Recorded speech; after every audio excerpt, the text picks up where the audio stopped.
Nationwide, our education systems support a curriculum that glorifies white people who participated in genocide, perpetrated colonization, enslaved people, and openly espoused racist ideologies.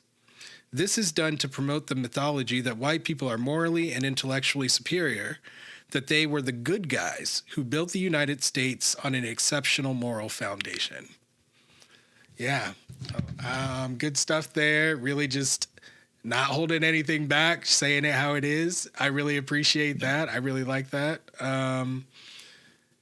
One thing that I found interesting about your discussion on the education front is that you mentioned that you thought it was educational changes in the curricula and professional developments are the things that need to occur, but you thought that it would be easier to do the curriculum than professional development part.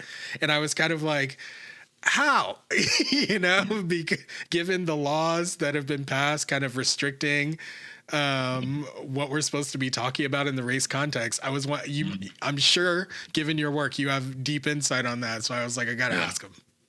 Well, the thing is that even if you change the curriculum, right? Even if we could put out a curriculum that actually tells a full truth with multiple perspectives, exactly how we'd hope it would be, if the teachers don't understand that and why they're teaching that and come from an anti-racist and multicultural perspective, then they're not going to teach it in a way that it's going to get across what we need it to get across, so that students will develop an understanding, right?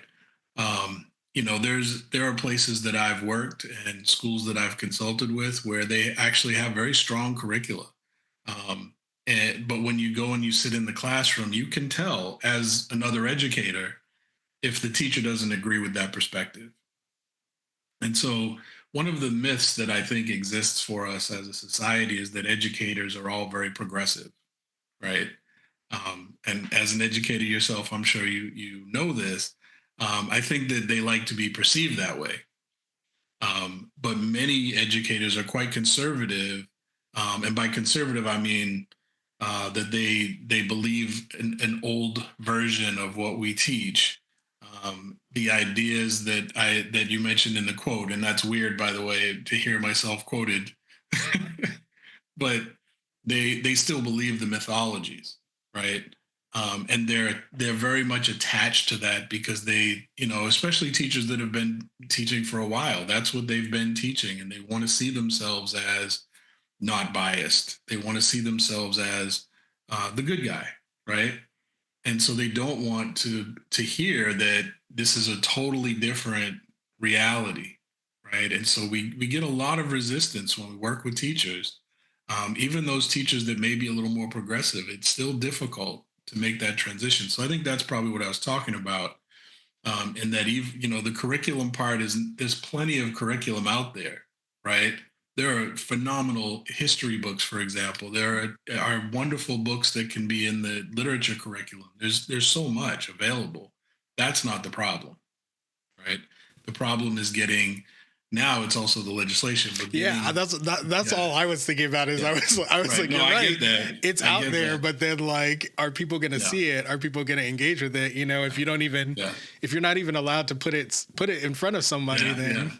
That's a different struggle, right? Like if all of what I'm talking about is assuming that we're allowed to teach truth. Yeah.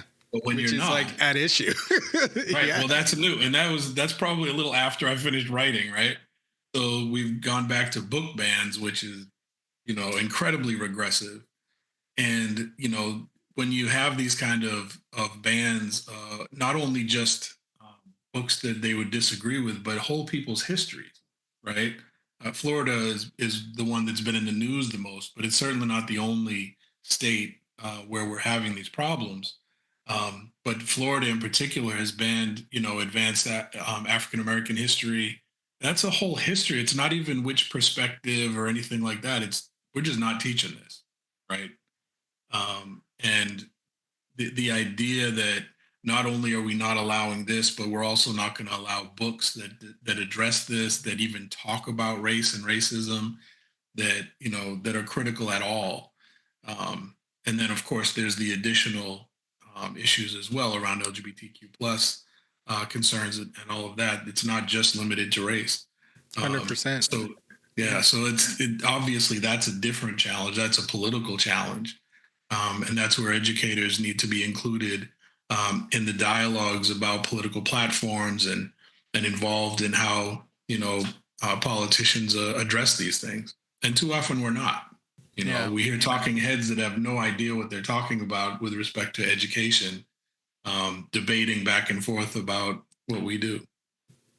Yeah, the frustration. It's palpable. No doubt. Yeah, I want to come back to this a little bit later because, yeah, I'm definitely a little bit. Well, I have strong opinions, I guess you could say, about what needs to happen with education right now. So I'm gonna just simmer down for the bit. We're still early, right? And we're gonna come back and talk about I it would look forward to hearing that.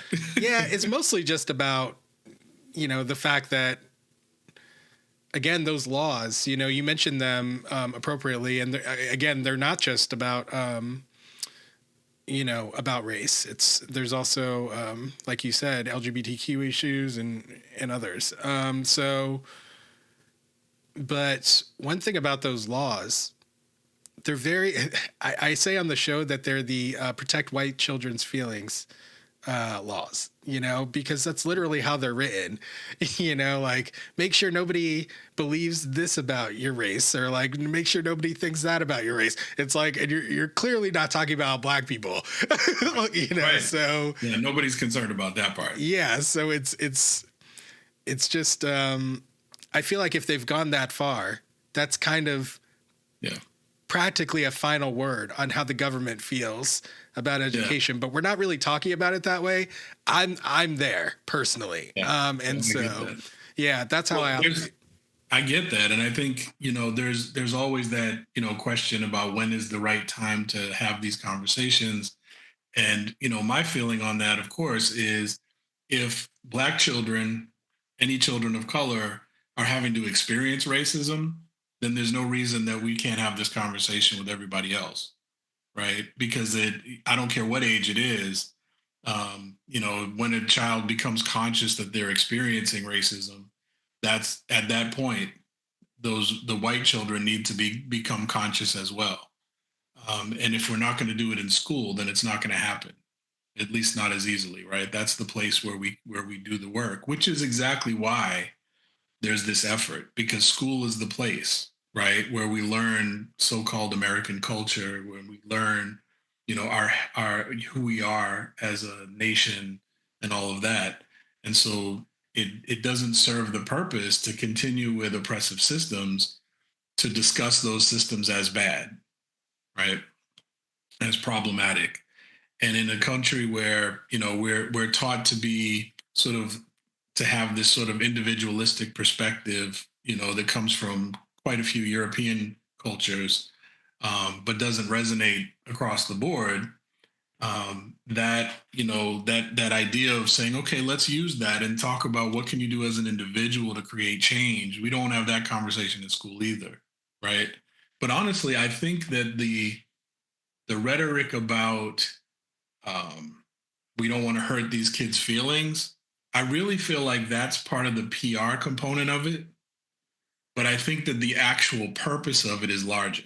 Oh, definitely. 100%. So, it's not just about make sure these kids are okay, which they would be fine. I mean, I don't think it is about that at all. If they exactly. I'm sorry. Maybe I should have made that clear. I definitely don't think that they pass those laws because they care about white kids. For sure. They don't. 100%. Right. We might have different gun laws if that was the case. Exactly. Not to get off on a different tangent, but they really cared about white kids. There's been a lot of white kids shot up in schools. Exactly. Thanks for watching. For access to the full-length conversation and all of the 2-hour-long unedited conversations that I've had on race, click the support link in the description below. Thanks for your support, and see you next time.